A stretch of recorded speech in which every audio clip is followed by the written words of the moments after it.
వేదిక మీద ఉన్న సోదరిమణులు ఇందాక చాలా గట్టిగా ఘాటుగా స్పందించిండ్రు. మిస్టర్ కౌశిక్ రెడ్డి ముందుగా బయటికి వచ్చి బేషరతుగా సారీ చెప్పి తర్వాత బయట తిరుగు. గతంలో కూడా నీ సంస్కృతి అంతా ఇట్లానే ఉంది. గవర్నర్ని, మహిళా గవర్నర్ వస్తే ఆవిడని, మొన్న అసెంబ్లీలో సీతక్కని, మొన్న మీ నాయకుడు యథా రాజా తదా ప్రజ అంటారు కదా, మీ యువరాజు మాట్లాడిందే కోర్స్ మీరు రిపీట్ చేసిండ్రు. మొన్న రికార్డింగ్ డ్యాన్స్లని ఆయన మాట్లాడతాడు. ఇవాళ అదే పార్టీలో ఏందో పుట్టినప్పటి సందింగ్ అందులోనే ఉండి అందులోనే పురుడు పోసుకొని అందులోనే పెరిగినట్టుగా మాట్లాడుతున్నావు ఇక వాళ్ళతోనే.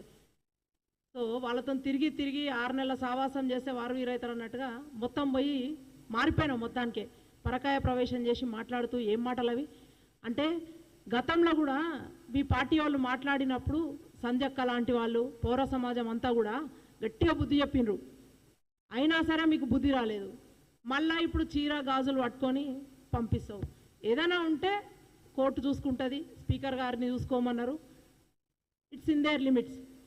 నిన్ను ముందుగాల మీ పార్టీలో ఆటలో అరటిపండులాగా వాడుకుంటున్నారు. ఇందాక సోదరి చెప్పినట్టు మధ్యలో ఊర్లలో నాటకాలు అవుతాయి, వీధి నాటకాలు చేసినప్పుడు బాగోతాలంట. క్యారెక్టర్స్ మధ్యలో ఈ బుడ్రకాన్ వేషాలు వస్తాయి. ఇవాళ దాకా ఇంట్లో వంటి మేరే నామ్ కిర్కోంటి అనుకుంటా వేషం కడతారు. సో అట్లా వచ్చి నిన్ను వాడుతూ ఉన్నారు లిటరల్గా. మరి ఎక్కడికి పోతావో ఆలోచించుకో. ఇవాళ ఆయన బిడ్డ సేఫు, ఆయన కొడుకు సేఫు. అల్లుడు ఓ పక్కన, నిన్నో పక్కన వాడుతూ ఉన్నాడు. జాగ్రత్త కౌశిక్ రెడ్డి. సరే, డిస్పైట్ ఆఫ్ మమ్మల్ని ఇంత కించపరిచినా కూడా ఒక సోదరిమణిగా నీకు చెప్తా ఉన్నా, ఒక సలహా ఇస్తున్నా, తీసుకో. రేపు పొద్దుటి నాడు నీ బతికేమవుతుందో ఆలోచించుకో. తర్వాత ఇందాక వాళ్ళు చెప్పిండ్రు, వీడియోస్ మా దగ్గర ఉన్నాయి, ఇక ఒకసారి చూస్తామంటే మీకు కూడా అందరికి చూపిస్తాం, మళ్ళీ ఒకసారి మర్చిపోగలరు అందరని. ఇక ఆయన భార్య ఇక ఆమె కొంగు దాచి అడుగుడు. ప్రజలారా అందరికీ కూడా నమస్కారాలు. 2018లో కూడా నేను పోటీ చేసి ఓడిపోవడం జరిగింది. అనేక ఇబ్బందులకి గురైనప్పటికీ ఏనాడు కూడా మిమ్మల్ని నేను విడిచిపెట్టిపోలేదు. మీ కష్ట సుఖాలలో నేను పాలు పంచుకున్నా. దయచేసి ఈ ఒక్కసారి మీ అందరూ నా కారు గుర్తుకు ఓటేసి నన్ను గెలిపించాలని నా చేతులు జోడించి కోరుతా ఉన్నాను. ఈ గుండె అలసిపోయింది, ఈ గుండె మీ గుండెనే అలసిపోయింది, మీ ఆవిడనేమో కొంగు చాపింది. వినండి, ఇది మీదే కదా రికార్డు. కోరుతా ఉన్నాను. జై తెలంగాణ, జై కేసీ. అయితే ఇట్లా గుర్తుకే మన ఓటు. హుజురాబాద్ నియోజకవర్గ ప్రజలందరికీ నా నమస్కారాలు. ఈమెనేమో కొంగు చాపింది. సో ఇట్లా పెట్టుకొని తర్వాత జైత్రయాత్ర గెలిచి వస్తే జైత్రయాత్ర చేస్తా, లేకపోతే శివయాత్ర చేయండి, బ్లాక్మెయిల్ రాజకీయాలు చేసి ఇవాళ వచ్చి ఇక ఆయన మాట్లాడతాడు కౌశిక్ రెడ్డి. ఇంకేం మాట మాట్లాడతాడంటే, రేవంత్ రెడ్డి గారట అందులోకెళ్ళి ఇళ్ళకి వచ్చిన వాళ్ళనట తడి బట్టతో గొంతు కోసాడట. గొంతు కోసే సంస్కృతి నువ్వు ఉన్న సదరు బీఆర్ఎస్ పార్టీ నాయకుంది. ఆయన పార్టీ పెట్టిన రోజు 25 మంది పోలిట్ బ్యూరో సభ్యులు ఉంటే ఒక్కడు కూడా మిగిలిన రాష్ట్ర కేకో నారాయణ ఆయనే మిగిలిండు. అంటే అడ్డొచ్చిన వాళ్ళందరినీ అడ్డంగా జరిపేస్తూ రేపు ఆయనకు అధికారంకు చేరువవుతున్న టైంలో ఎవరెవరైతే ఆయనకు థ్రెట్ అనుకున్నారో, ఫర్ ఎగ్జాంపుల్ మనకు తెలుసు తెలంగాణ సాధన సమితి నరేంద్ర గారిని, నవ తెలంగాణ దేవేందర్ గౌడ్ గారిని, తల్లి తెలంగాణ విజయశాంతి గారిని, తర్వాత ఆంజనేయ రెడ్డి గారిని, విజయ రమణారావు గారిని, గాద ఇన్నయ్య గారిని, ఇక మస్తున్నది అసలు లిస్టు, పెద్ద లిస్టు ఉన్నది. అందరం కూడా బాధితులమై ఉన్నోళ్ళం. సో అట్లా మనం కూడా అదే అక్క చెప్తాం. సో ఇట్లా మమ్మల్ని అందరినీ కూడా వాడుకొని నువ్వు ఉద్యమం చేసినప్పుడు ఏడికేలు వచ్చినాయి, నీకు డబ్బులు ఏడికేలు వచ్చిండ్రు. ఇదే మహిళలు 6 కాలం కష్టం చేసిండ్రు, రోడ్డు మీద వంట వార్పు చేసిండ్రు. ఇవాళ తెలంగాణ ఇచ్చిన తల్లి కూడా మహిళనే, సోనియా గాంధీ గారే కదా. నిండు సభలని నాయకుడు చెప్పిండు ఆ రోజు. ఏమని చెప్పిండు? Without Sonia Gandhi's initiation it wouldn't have happened అని నిండు సభలో చెప్పిండు ఆయన. Telangana would have left as a dream అని చెప్పిండు ఆయన. సో బుద్ధి తెచ్చుకొని జర ఇంకొకసారి హోస్ట్లో ఉండి మాట్లాడితే మంచిగా ఉంటుంది.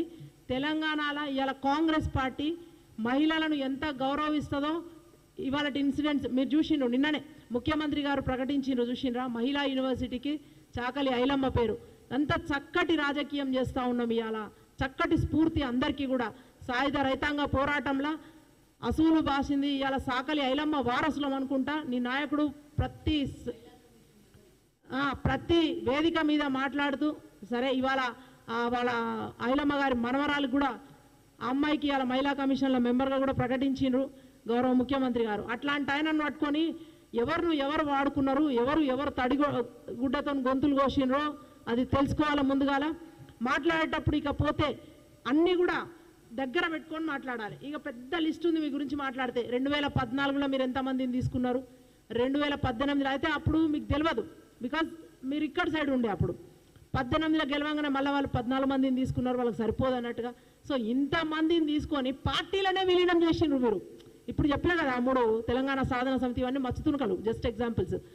నవ తెలంగాణ, తల్లి తెలంగాణ లాంటి వాళ్ళను, ఇట్లాంటి వాళ్ళను మీరు ఇంకా కూడా ఉపేక్షించొద్దు అని చెప్పేసి అందరికీ కూడా చెప్తా ఉన్నాం. ఓపెన్గా కూడా ఇవాళ అక్క వాళ్ళు చెప్పినట్టుగా అందరం వెళ్ళి కంప్లైంట్ కూడా ఇస్తాము. తర్వాత సుమోటోగా తీసుకోవాల్సిందని మహిళా కమిషన్కి కూడా విజ్ఞప్తి చేస్తూ ఉన్నాము. పౌర సమాజంలో ఉన్న మహిళలు కూడా అందరు కూడా మీరందరూ కూడా మా వెంట రావాలి. ఇవాళ మన ఈ కాంగ్రెస్ వాళ్ళకు జరిగిన అవమానం కాదు ఇది, మహిళలకు జరిగిన అవమానం ఇది. సో అందరు కూడా మా ఈ పోరాటంలో మాతోనే కలిసి వస్తారని చెప్పి అనుకుంటూ మీ అందరి దగ్గర సెలవు తీసుకుంటున్నాం. Thank you. అందరికీ ఒక్కసారి ఏంటంటే చివరిగా పదే పదే ఇట్లా ఆడవాళ్ళను కించపరుస్తూ మాట్లాడే సంస్కృతి మంచిది కదా రాజకీయాలలో. ఈ దేశానికి ఒక మహిళనే రాష్ట్రపతిగా ఉంది. తెలంగాణ రాష్ట్రాన్ని ఇచ్చినటువంటి నాయకురాలు ఒక మహిళ సోనియా గాంధీ గారు. తెలంగాణ రాష్ట్ర ఉద్యమంలో అగ్రభాగాన కొట్లాడింది మహిళలు. అందరూ కవితలు గారు గుర్తుపెట్టుకోండి. కౌశిక్ రెడ్డి, నువ్వు చీరలు గాజులు ఆడవాళ్ళను కించపరిచే విధంగా పార్టీ మారినటువంటి ఎమ్మెల్యేలకు చూపించినావు కదా, మేము కూడా నీకు ఒకటి చూపించాలనుకుంటున్నాము. ఇంకొకసారి ఆడవాళ్ళను కించపరుస్తూ మాట్లాడితే ఇదే చెప్పుతోని చెప్పులు తీయాల్సి వస్తుంది. అందుకే మిస్టర్ కౌశిక్ రెడ్డి, ఒళ్ళు దగ్గర పెట్టుకొని ఉండు, ఒళ్ళు దగ్గర పెట్టుకొని మాట్లాడు. ఆడవాళ్ళను కించపరిచే విధంగా టీఆర్ఎస్ నాయకులు, బీఆర్ఎస్ నాయకులు పదే పదే మాట్లాడుతున్నారు కాబట్టి ఇవాళ మేము ఈ సిచ్యువేషన్కి వస్తూ ఉన్నాం. కాబట్టి ఇంకొకసారి మాట్లాడొద్దని చెప్పేసి హెచ్చరిక జారీ చేస్తూ ఉన్నాం.